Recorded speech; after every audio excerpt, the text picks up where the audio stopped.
आज जब प्रहार हो रहे हैं, कोई जाति के नाम पे बांट रहा है, कोई क्षेत्र के नाम पे बांट रहा है, कोई भाषा के नाम पे बांट रहा है, कोई अव्यवस्था पैदा कर रहा है।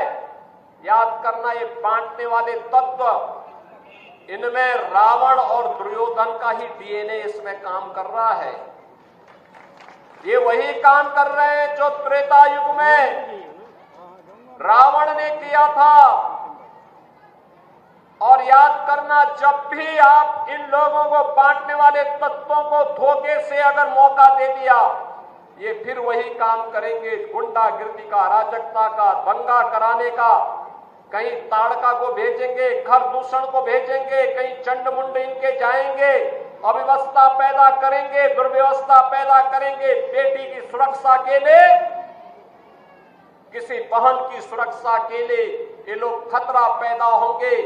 कहीं पर गरीबों की जमीनों पर कब्जा करेंगे, कहीं व्यापारी का अपहरण करेंगे, कहीं राह चलते हुए किसी राहगीर को गोली मारेंगे, कहीं दंगा भड़काएंगे, पर्व और त्योहार के पहले दंगा भड़काएंगे, उसमें खलल डालने का काम करेंगे। यही तो ये लोग करते थे 2017 के पहले।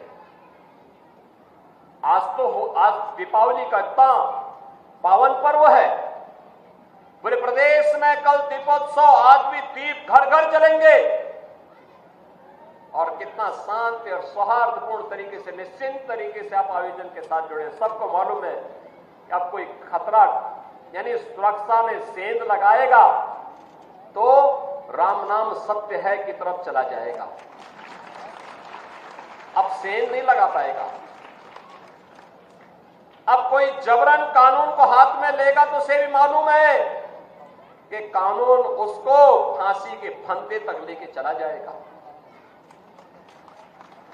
अगर कोई किसी बेटी पर हाथ डालेगा, किसी राह चलती हुई किसी बहन पर इज्जत के साथ खिलवाड़ करेगा तो उसे भी मालूम है कि ये रास्ता उसे दुर्योधन और दुशासन की गति को प्रदान कर देगा। रावण और कुंभकर्ण की तरह ही उसकी भी दुर्गति कर देगा। अगर कोई दंगा करा करके पर्व और त्योहारों के पावन पर्व में खलल डालने का कार्य करेगा तो उसे भी मालूम है कि इसके बाद तो फिर उसका पुतला ही जलाया जाना बाकी रह जाएगा।